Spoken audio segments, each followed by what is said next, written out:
Good morning eight class. आपको मालूम है हमारा चल रहा है lesson number 3, natural resources, natural vegetation and wild life, right. Forest के आपको बारे में मैंने बता दिया था। फॉरेस्ट 3 टाइप के होते हैं, tropical, temperate, taiga. Tropical tropic rose zones में जो आते हैं, टेम्परेट जहाँ ज़्यादा गर्म ना ज़्यादा ठंडा, और टैगा रीजन वो होता है जहाँ पर बहुत ज़्यादा हॉट पड़ती है या कोल्ड पड़ती है। ये क्लियर हो गया था। फिर मैंने आपको बताया था ग्रासलैंड। ग्रासलैंड्स उन एरियाज़ में होता है जहाँ पर बारिश बहुत कम होती है, वहाँ पर केवल घास ही उग सकती है। ग्रासलैंड्स को भी हमने 2 पार्ट में डिवाइड किया था, tropical grassland and temperate grassland. Tropical grasslands और ग्रासलैंड्स टेम्परेट ग्रासलैंड का इन्हें अलग अलग नामों से पुकारा जाता है, जैसे कि Pampas, prairie, downs America, weld etcetera. अब आता है शर्ब्स। शर्ब्स क्या होता है? In dry region of the world, जहाँ पर वर्ल्ड में ड्राई रीजन होता है, यानी कि बहुत ज़्यादा हॉट पड़ती है या कोल्ड डेजर्ट पड़ता है, वहाँ पर केवल शर्ब्स होते हैं और बुशेस होते हैं। बुशेस यानी झाड़ियाँ, और शर्ब्स यानी छोटे पौधे, बहुत छोटे पौधे। बिकॉज शर्ब्स यहाँ क्यों होते हैं? क्योंकि बिकॉज ऑफ स्कैंटी रेनफॉल, यहाँ पर बारिश बहुत कम होती है, और हीट, बहुत ज़्यादा गर्मी होने की वजह से या बहुत ज़्यादा ठंड होने की वजह से यहाँ पर केवल शर्ब्स, छोटे पौधे ही ग्रो कर पाते हैं। सबसे पहले जैसे आता है डेजर्ट।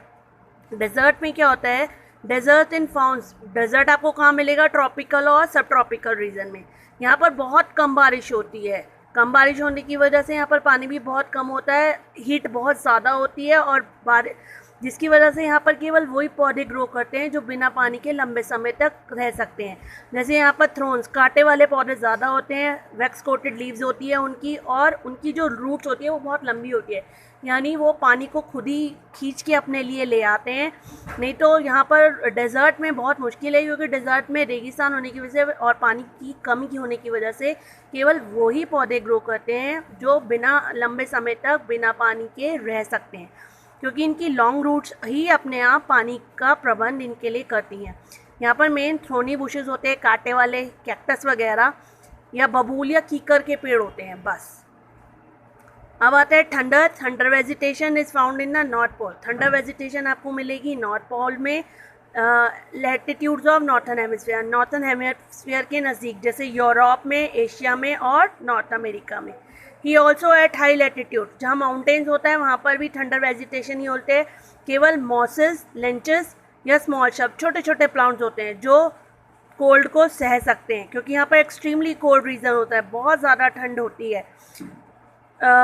ओनली इन समर्स, जब स्नो मेल्ट करती है, केवल गर्मियों में, थोड़े से समय के लिए जब गर्मियों में स्नो मेल्ट करती है, ये दिस सीजनल प्लांट ग्रोथ, केवल कुछ सीजनल प्लांट यहाँ पर ग्रो करते हैं कुछ समय के लिए, जिनको हम मिडाउस कहते हैं। समझ में आया?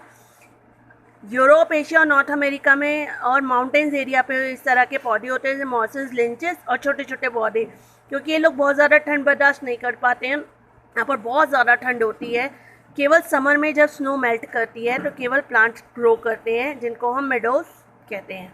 ओके, चलिए अब आता है conservation of natural vegetation. Forest हमारे लिए बहुत इंपॉर्टेंट है, धन है हमारा। प्लांट्स जो है एनिमल्स को शेल्टर देते हैं, अगर जंगल ना हो तो वो लोग शहरों में घूमेंगे और हम उनके पेट में रहेंगे। टुगेदर दे मेंटेन, उसके अलावा ये इकोसिस्टम को बैलेंस करते हैं, क्लाइमेट को भी मैनेज करते हैं। ह्यूमन इंटरफेरेंस यानी हमारी वजह से, हमारी एक्टिविटीज़ की वजह से, जैसे कि हम जंगलों को साफ़ कर रहे हैं, जंगल काटे चले जा रहे हैं, एग्रीकल्चर, क्यों खेती बाड़ी करनी है इसलिए जंगल को साफ़ कर रहे हैं, घर बनाने हैं, इंडस्ट्रीज़ बनानी है, माइनिंग करनी होती है, ट्रांसपोर्ट, कम्युनिकेशन, इन सब के लिए हम जंगल्स को साफ, फॉरेस्ट को क्लियर किए जा रहे हैं, जिसका रिज़ल्ट है कि फॉरेस्ट जो है वो ख़त्म होते जा रहे हैं। और आप देखो, फॉरेस्ट ख़त्म होने की वजह से हमें क्या क्या नुकसान हो रहा है। बारिश कम हो रही है, बारिश नहीं होती है, देख लो बारिश का सीज़न है, बारिश नहीं हो रही है। सॉइल इरोजन, भूमि का कटाव बढ़ता जा रहा है। अंडरग्राउंड वाटर जो है वो कम होता जा रहा है, क्योंकि जब ज़मीन ही हमने खुली नहीं छोड़ी तो पानी अंदर, खुला पानी कैसे जाएगा। Destruction of wild habit, wild animal जो है, अधिकतर आपने सुना होगा वाइल्ड एनिमल का डिस्ट्रक्शन हो रहा है, ख़त्म होते जा रहे हैं, और कई बार फॉरेस्ट कटने की वजह से जंगली जानवर शहरों में भी आ जाते हैं। तो इस सबको जब फॉरेस्ट हमारे को इतना कुछ देते हैं, इतनी चीज़ें हमें फॉरेस्ट से मिलती हैं, सबसे पहले तो ह्यूमन बींग्स को ऑक्सीजन मिलती है, फॉरेस्ट ना हो तो ऑक्सीजन भी नहीं मिलेगी। यानी इतना सब नुकसान होने के बाद भी अगर हम कुछ नहीं करें तो ये तो गलत बात है। तो उसके लिए ज़रूरी है कि हम कंजर्व करें फॉरेस्ट को, यानी पेड़ पौधों को बचाएं। सबसे पहले एफॉरेस्टेशन मतलब प्लांटिंग ऑफ ट्री, सबसे ज़्यादा पेड़ लगाएं। शिफ्टिंग कल्टीवेशन, यानी जो वो लोग एक एरिया को कल्टीवेट करते हैं फिर दूसरे एरिया में पहुंच जाते हैं, वो गलत है। उस ट्रीज़ को रोका जाए, एक ही जगह पर बार बार खेती बाड़ी की जाए। कंट्रोल डिफॉरेस्टेशन, यानी पौधों को ना काटें। एफॉरेस्टेशन प्लांटिंग ऑफ ट्री, ज़्यादा से ज़्यादा पेड़ लगाएं। और डिफॉरेस्टेशन हम बिन मतलब के पेड़ों को ना काटें। फॉरेस्ट को बचाएं, प्रोटेक्ट करें। इसके अलावा लोगों को इम्पोर्टेंस बताएं, पब्लिक को इम्पोर्टेंस बताएं कि उनकी क्यों ज़रूरत है।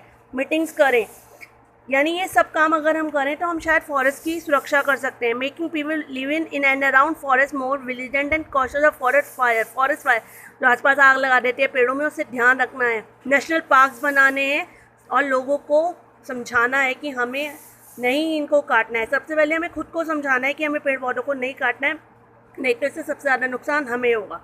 Saving forest is saving human being. अगर आपको फॉरेस्ट अपने आप को बचाना है, एनिमल्स को बचाना है, तो सबसे पहले आपको फॉरेस्ट को बचाना पड़ेगा, नहीं तो उसका नुकसान आपको होगा। अब आता है distribution of wild life. Wild life ecosystem का सिग्निफिकेंट पार्ट है, महत्वपूर्ण इंपॉर्टेंट पार्ट है। वाइल्ड लाइफ में बहुत सारे बर्ड्स आती हैं, फिश आती हैं, एनिमल्स आते हैं जो नेचुरल हैबिटेट है। ह्यूमन की एक्टिविटीज़ की वजह से वो भी डिस्टर्ब हो रहे हैं। यानी बहुत सारे एनिमल्स तो ऐसे हैं जो एक्सटिंक्ट हैं, यानी गायब ही हो चुके हैं, और बहुत सारे ऐसे हैं जो एंडेंजर है, खतरे में। यानी हमारी एक्टिविटीज़ की वजह से कुछ जानवर एक्सटिंक्ट हैं, जैसे डायनासोर वगैरह, और कुछ एंडेंजर है, खतरे में है, टाइगर्स जैसे। तो this type of wild life ज़रूरी है कि हम इनको बचाएं।